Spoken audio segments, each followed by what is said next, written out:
আবার এসে গেল নতুন রেসিপি। মা এটা কি? কমলা সুন্দর ইঞ্জিন সর্ষের তেল আমরা ব্যবহার করি রান্নাতে। ওটা তো তেলটা পিওর, রান্নাও খাঁটি সর্ষার ঝাঁঝই আলাদা, টেস্টও আলাদা। তেলটা আটকাই। আলুটা ভাজা হয়ে গেছে, এখন তুলে নেব। আলুটা তুলে নিয়েছি, করলাটা ভাজতে দিয়েছি।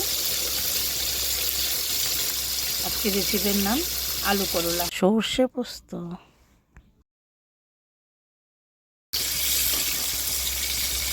ভালো করে লাল লাল করে একটু ব্রাউনি ব্রাউনি করে ভেজে নিচ্ছি। আমরা কত খেতাম, এখনো কিছুদিন খাই। তিতা তো বৃষ্টি হচ্ছে, এখন তিতা লাগে, এর জন্য একটু কম খাচ্ছি। করলা, সর্ষে করলা, আলু করলা, সর্ষে করলা খুব ভীষণ টেস্টি আর উপকারিতা। এই গরমে, ঠান্ডার সময়, এই গরমের সময় এরকম তেতো তেতো খেতে হয়, চরম ধরে দেখা যায়। করলাগুলো ভাজা হয়ে গেছে, এখন তুলে নিচ্ছি।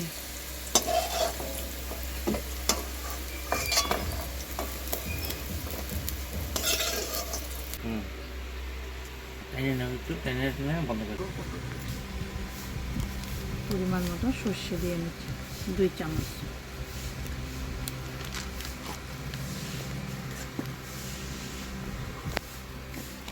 আমরা সানরাইজের সর্ষে পাউডার ইউজ করছি। পরিমাণ মতো নুন দিয়ে দিলাম, পরিমাণ মতো ছোট চামচের 1 চামচ হলুদ দিয়ে দিলাম। এখন স্বাদ মতো চিনি দিয়ে দিচ্ছি, অল্প পরিমাণ মতো লঙ্কা দেবো, জল দিয়ে নিচ্ছি।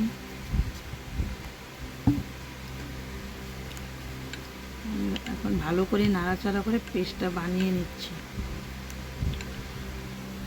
ভালো করে গোলায় নিতে হবে পেস্টটা, যাতে দানা দানা না থাকে ভেতরে। এখন আমি 5 মিনিট ঢেকে রেখে দেব। সর্ষে বৃষ্টি এখন আমি কড়াইতে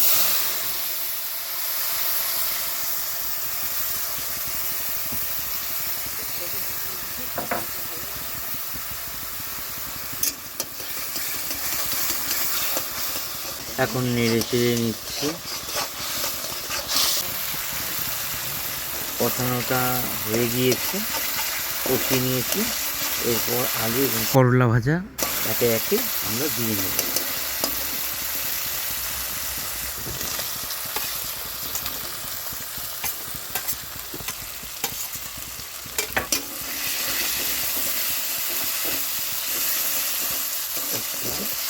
মিশিয়ে নেব।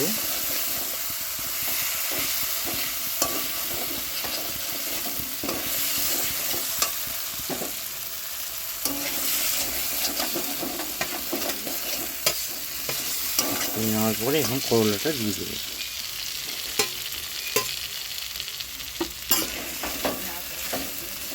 এখন ভালো করে নাড়াচাড়া করে নেব, আলু এবং করলার সাথে যাতে পেস্টটা ঠিকঠাক মিশে যায়।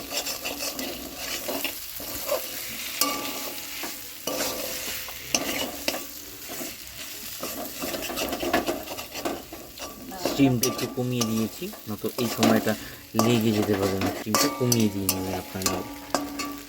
স্টিমটা বাড়িয়ে দিয়েছি, জল দেওয়ার সময় হয়েছে। এবার পরিমাণ মতো জল দিয়ে দেবো।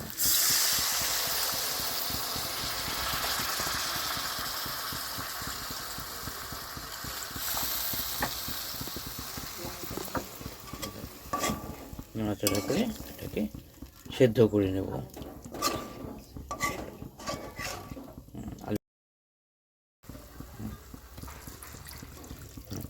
এইবার মোটামুটি 5 থেকে 7 মিনিট বা 8 মিনিট জল ফুটিয়ে নেব। ঠিক আছে, এখন ঢেকে রাখবো। 5 মিনিট বাদে ফিরে আসছি। ফিরে এলাম। প্রথমেই আমি গ্যাসের স্টিমটা কমিয়ে দেব, নাহলে যে ভাপ ওঠে না, সেটি আপনার হাতে হিসেবে লাগবে। ধীরে ধীরে ঢাকনাটা সরিয়ে নেব। এই আর আলুটা কতখানি কি আমরা কিন্তু গ্রেভি রাখবো, হ্যাঁ, একটু টাইট মাখো মাখো করে নামাবো। সুতরাং আলুটা গলে গেছে, আমি স্টিমটা বাড়িয়ে দিচ্ছি। এখন একটু ফুটুক। আমাদের হয়ে গিয়েছে আলু করলার সর্ষে পোস্ত, এটি আমাদের হয়ে গিয়েছে।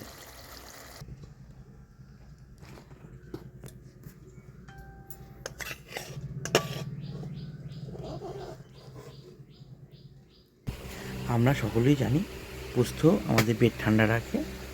তো এই গরমে সুন্দর একটি রেসিপি, খুব সহজে অল্প সময়ে এই রেসিপিটি তৈরি হয়ে যাবে। আপনারা অবশ্যই বাড়িতে তৈরি করবেন এবং কমেন্টে জানাবেন কতটা সুস্বাদু হয়েছে। আবার চলে আসছে করলা। এমা এটা কি? করলা সুন্দর। এমা এটা কি? এটা করলা সুন্দর।